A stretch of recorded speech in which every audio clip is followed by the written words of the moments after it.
Okay, good morning to all of you and welcome to our 12th political science class. So, we were on the topic monarchy and democracy in Nepal, and we have to go through from the third paragraph of this topic. इस topic के third paragraph से अपन start करेंगे. In April 2006, there were massive countrywide pro-democracy protests. The struggling pro-democracy forces achieved their first major victory when the king was forced to restore the House of Representatives that had been dissolved in 2002. The largely non-violent movement was led by the seven-party alliance, that is SPA, the Maoists and the social activists. अब जहाँ तक अपन ने पढ़ा था कि last paragraph के अंदर कि तीनों जो थे रूलर, जो किंग था और जो डेमोक्रेटिक पार्टी थी और मायोइस्ट थे, ये तीनों ही आपस में क्या कर रहे थे? ट्रायंगुलर वॉरफेयर चल रही थी. इनके अंदर ट्रायंगुलर लड़ाई चल रही थी. तीन थे इसलिए ट्रायंगुलर कहलाते हैं. तो अब अप्रैल 2006 में यहाँ पे पूरे देश के अंदर क्या होने लगा? डेमोक्रेसी का सपोर्ट होने लगा. लोग डेमोक्रेसी की डिमांड करने लगे, डेमोक्रेसी की मांग करने लगे. और इसी मांग को देखते हुए पहली दफे क्या है, जो डेमोक्रेटिक पावर्स थी उन्होंने फर्स्ट टाइम क्या है अपनी बहुत बड़ी जीत हासिल हुई डेमोक्रेटिक सपोर्टर्स को. यानी कि जो लोग डेमोक्रेसी मांग रहे थे उन लोगों के लिए बहुत बड़ी जीत हुई जब राजा ज्ञानेंद्र ने बाध्य होकर यानी कि मजबूर होकर के संसद को यानी कि पार्लियामेंट को वापस से फॉर्म किया, वापस से बहाल किया, वापस से पार्लियामेंट को उन्होंने बनाया. जो 2002 में अपन ने पहले लास्ट पैराग्राफ में पढ़ा था, 2002 के अंदर जब संसद को उन्होंने हटा दिया गया था, संसद पूरी भंग कर दी गई थी, उन्होंने कर दी थी राजा ने. अब 2006 के अंदर जो डेमोक्रेटिक सपोर्ट हुआ, जो डिमांड हुई लोगों की, उसको देखते हुए, उससे मजबूर होते हुए राजा ज्ञानेंद्र जो थे नेपाल के, उन्होंने 2006 में वापस से पार्लियामेंट को क्या कर दिया? रीस्टोर कर दिया, बहाल कर दिया.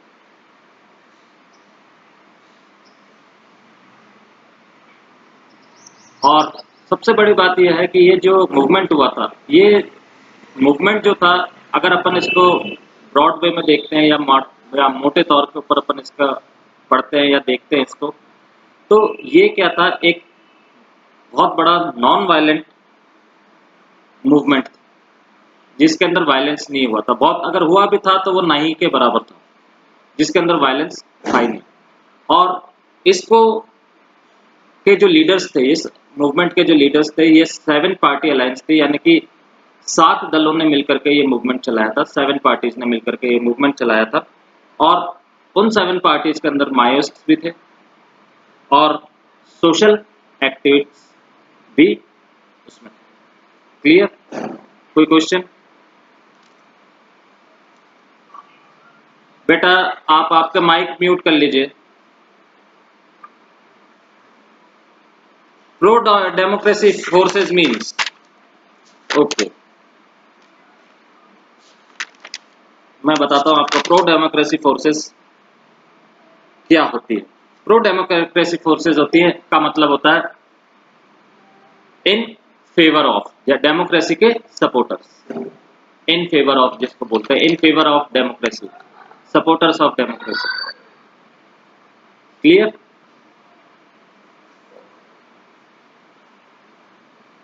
Got it?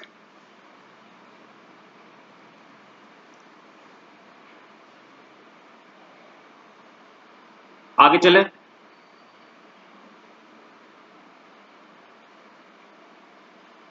Then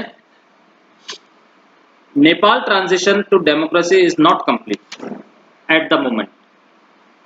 Nepal is undergoing a unique moment in its history because it is moving towards the formation of a constituent assembly that will write the constitution for Nepal.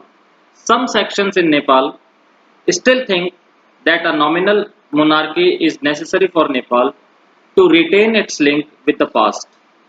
The Maoist group have agreed to suspend armed struggle. They want the constitution to include radical programs of social and economic restructuring. All the parties in the SPA may not agree with this program. The Maoists and some other political groups are also deeply suspicious of the Indian government and its role in the future of Nepal. अब अगर अपन अभी तक देखें तो नेपाल के अंदर जो democracy है वो पूरी तरह से आई नहीं है डेमोक्रेटिक ही, बट क्या है, डेमोक्रेसी को चलाने के लिए काफी संयम बरतना चाहिए, संयम होना चाहिए अपने अंदर, या जो भी चीज है डेमोक्रेसी के अंदर बहुत सारी चीजें हैं, इक्वलिटी और ये सारी चीजें हैं डेमोक्रेसी के अंदर, ये सारी चीजें होनी चाहिए. तो देखा जाए तो अभी तक पूरी तरह से फुली क्या है डेमोक्रेसी आई नहीं है. बाकी गवर्नमेंट जो है वो डेमोक्रेटिक गवर्नमेंट्स है और वो कोशिश भी यही कर रही है कि पूरी तरह से डेमोक्रेसी नेपाल के अंदर आ जाए. तो यही मैं बता रहा हूँ कि नेपाल जो है अभी अपने उसकी जो हिस्ट्री है अभी वो उससे निकलने की कोशिश कर रहा है. अभी तक हिस्ट्री उसकी जो पास्ट हिस्ट्री जो थी कि मोनार्की के अंडर में थी, फिर बीच में थोड़े से टाइम के लिए डेमोक्रेसी आ गई, फिर अब 2006 के बाद जो है डेमोक्रेटिक है, डेमोक्रेसी है.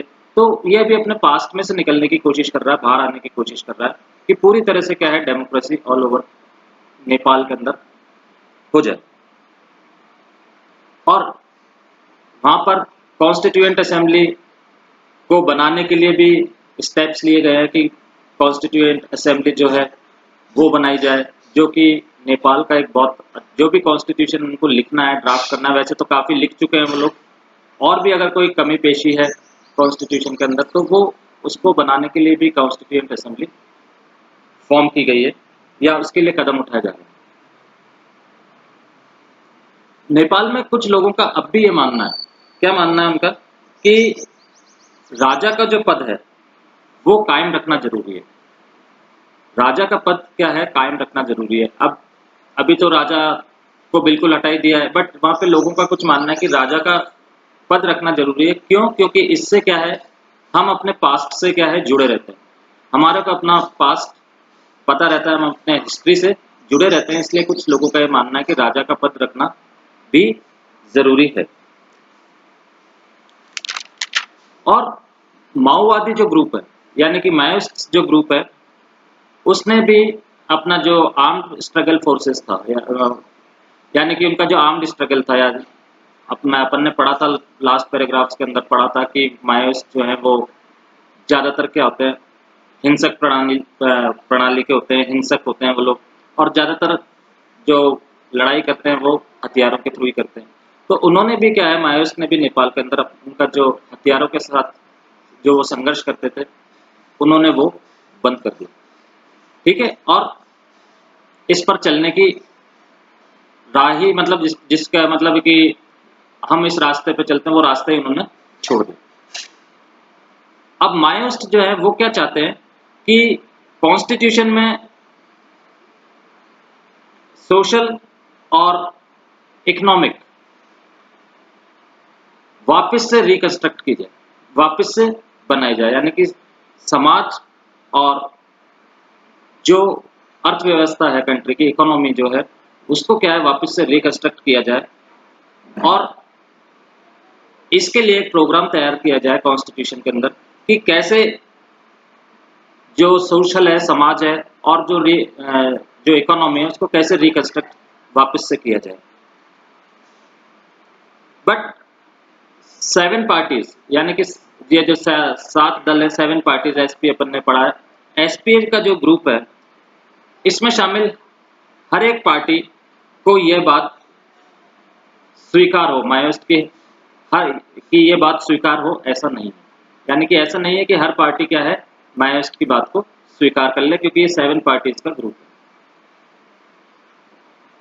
माओइस्ट और कुछ और पॉलिटिकल पार्टीज जो है भारत की सरकार और नेपाल के भविष्य में भारत की सरकार की भूमिका को लेकर बहुत शंकित है।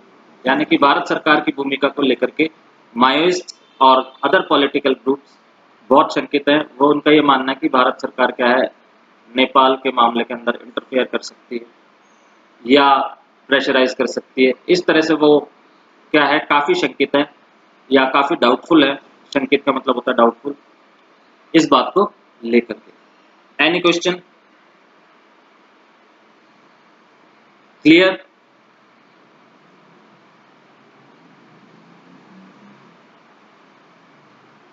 क्लियर हो गया बेटा?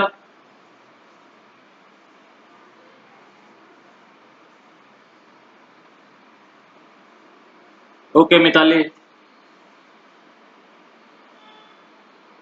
रेडिकल्स, अब रेडिकल्स क्या होते हैं? अब आपने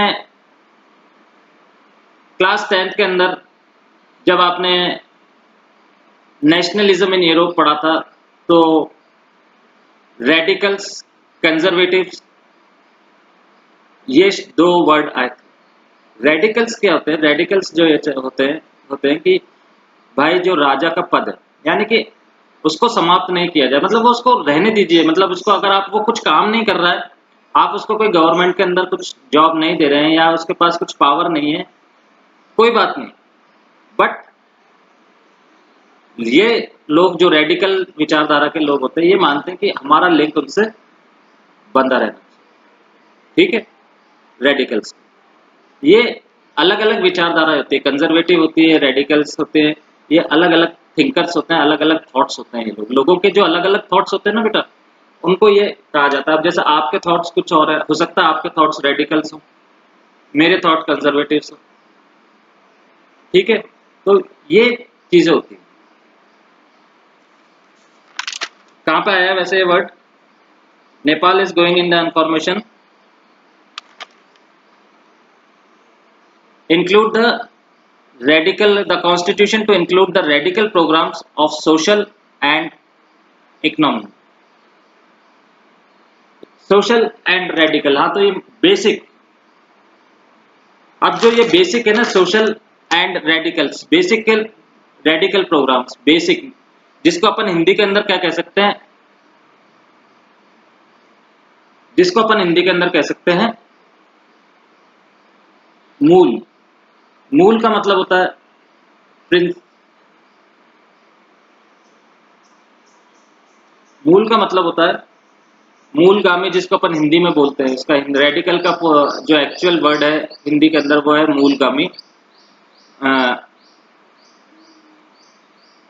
यानी कि constitution to include the radical programmes of social and, नहीं 2006 में बना बेटा, 2006 में नेपाल डेमोक्रेटिक बना, 2008 में नहीं बना। 2006 के अंदर डेमोक्रेसी आई थी नेपाल के अंदर, 2008 में नहीं आई।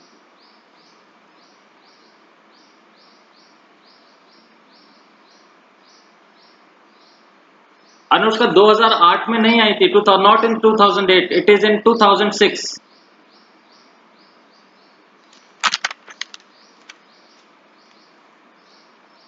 Where it is written in the book?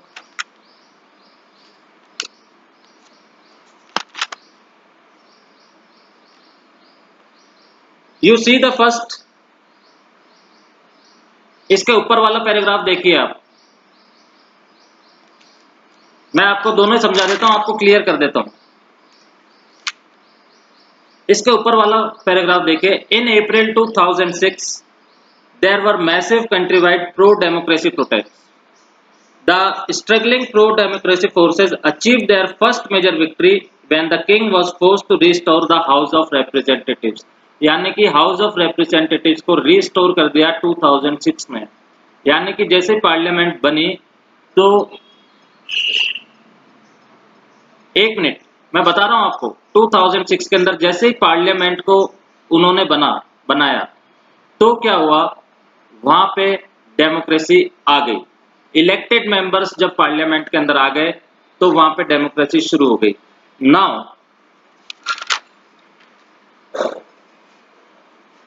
इन हाँ, अब आप क्या कह रहे हैं 2008 कहाँ पे बताया आपने last two lines where it is?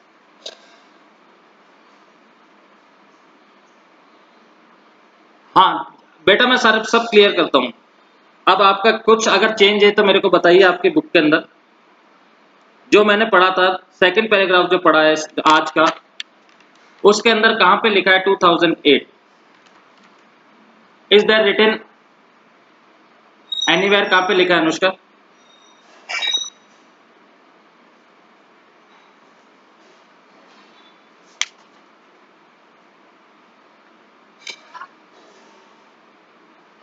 हाँ नेपाल इन 2008 नेपाल बेटा 2000।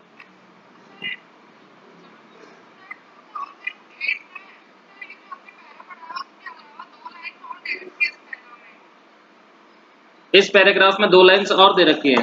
क्या लाइन दे रखी है बेटा? Can you speak it out? Can you speak it out?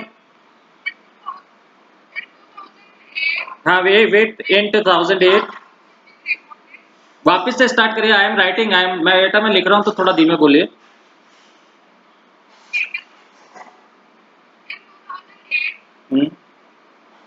Yes, in 2008 Nepal became a democratic. एक मिनट। Republic after after after a policy a monarchy. हाँ यस। इन 2015 नेपाल। ओके। अब मैं आपको ये, हाँ न्यू कॉन्स्टिट्यूशन, अब मैं आपको बताता हूँ। देखिए क्या है 2008 के अंदर, 2006 के अंदर तो मैंने आपको बताया कि जो मूवमेंट हुआ नेपाल के अंदर, और राजा ने, जो किंग था उसने रिप्रेजेंटेटिव जो थे पार्लियामेंट थे उसको वापस से उन्होंने बुला लिया। ठीक है, तो यहाँ से स्टार्ट हुई इनकी डेमोक्रेसी, क्योंकि एक बार पार्लियामेंट में जब रिप्रेजेंटेटिव्स चुने हुए जो अपने एमएलए या एमपी होते हैं, जब वो पार्लियामेंट में चले जाते हैं तो it means they will take the decision now. तो ये तो हुआ 2006। अब 2000 in 2008 Nepal became a democratic republic. अब 2008 के अंदर डेमोक्रेटिक रिपब्लिक बना। रिपब्लिक का मतलब क्या होता है? What is the meaning of Republic? India, अभी अपन इंडिया का अगर अपन आप बाहर जाते हो, सपोज आप अब्रॉड गए, आपको पासपोर्ट मिलेगा। पासपोर्ट के अंदर ये लिखा जाएगा इंडियन रिपब्लिक या रिपब्लिक ऑफ इंडिया। खाली इंडिया नहीं लिखा जाएगा क्या that you are a citizen of India? You are a citizen of republic of India. Republic of India का मतलब होता है कि that we are having a nominated head, that is president, elected head. President का भी election होता है, president का भी इलेक्शन होता है, इसलिए क्या है? रिपब्लिक। और हर कंट्री रिपब्लिक होती है। तो 2008 के अंदर नेपाल बना रिपब्लिक। ठीक है, वहां पे कंट्री का हेड, अपनी कंट्री का हेड कौन है? Prime minister is not the head of the nation, president is the head of the nation. Prime minister क्या है? प्राइम मिनिस्टर खाली एक चुना हुआ व्यक्ति है जो अपन लोगों ने चुना है। अपन चाहें तो उसको 5 साल पूरा करने से पहले भी हटा सकते हैं। एमपी क्या है? उसको अपन ने चुना है, चाहे उसको कभी भी हटा सकते हैं। एमएलए क्या है? यानी कि मींस जिनको अपन ने चुना है उनको अपन जब चाहें जब हटा सकते हैं। They are not the real head of the country.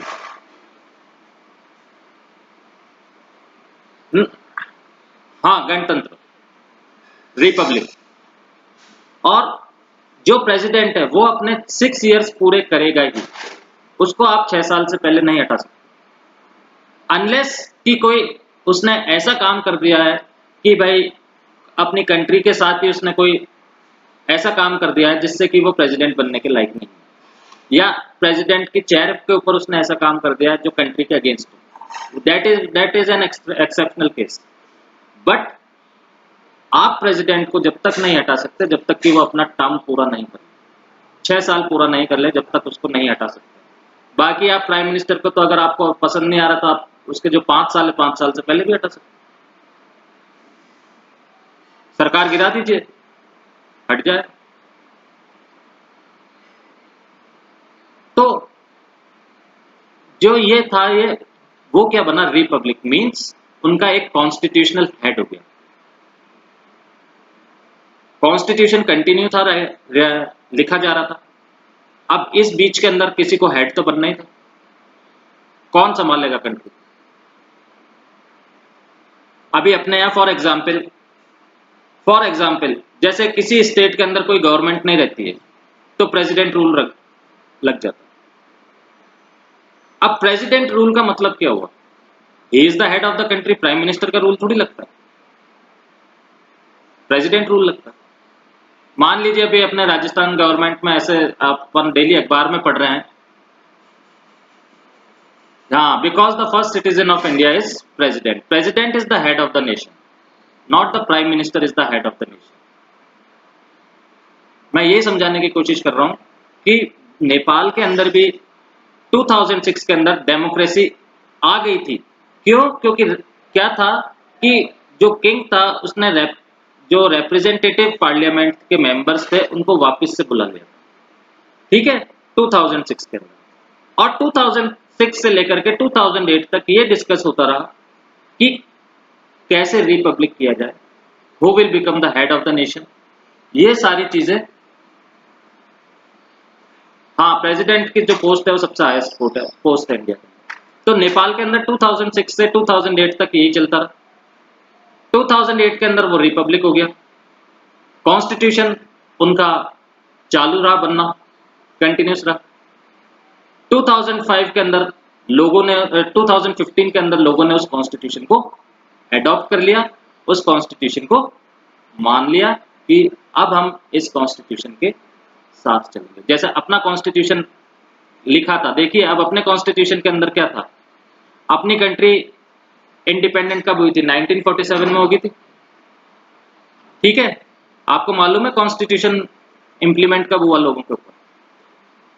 Which year?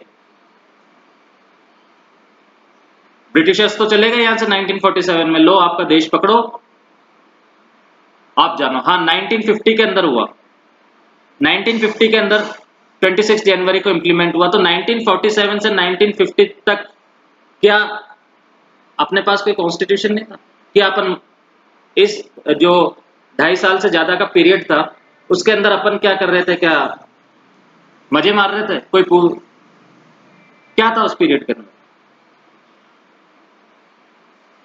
जो 2.5 साल लगे अपने को कॉन्स्टिट्यूशन लिखने के अंदर, उस पीरियड के बीच में अपन क्या कर रहे थे? कोई बता सकता है कि अपन क्या कर रहे थे? भाई 2.5 साल लगे, अंग्रेज तो चले गए 1947 के अंदर। हाँ, ड्राफ्टिंग कॉन्स्टिट्यूशन तो ड्राफ्ट कर रहे थे, कॉन्स्टिट्यूशन तो मैं कह रहा हूं कि 2.5 साल लगे कॉन्स्टिट्यूशन ड्राफ्ट करने के अंदर, 2.5 साल से कुछ ज्यादा समय लगा कॉन्स्टिट्यूशन ड्राफ्ट करने के अंदर। बट जब इस 2.5 साल के पीरियड के अंदर अपने पास कॉन्स्टिट्यूशन ही नहीं था तो अपन क्या कर रहे थे? क्या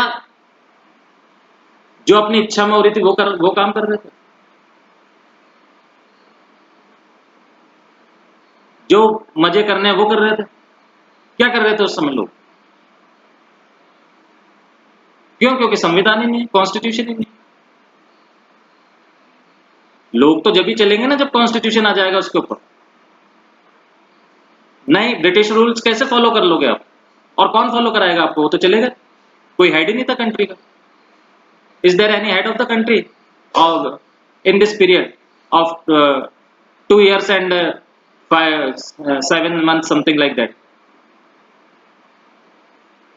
रूल तो अगर आपको ब्रिटिश रूल भी फॉलो करवाने हैं तो कोई इंसान तो होगा फॉलो करवाने के लिए, जब भी तो फॉलो करोगे, बिना किसी इंसान के फॉलो कैसे कर लोगे? आज आप क्लास में बैठते हो, टीचर होता है, टीचर बोलता है, जब तो आप उसको फॉलो करते हो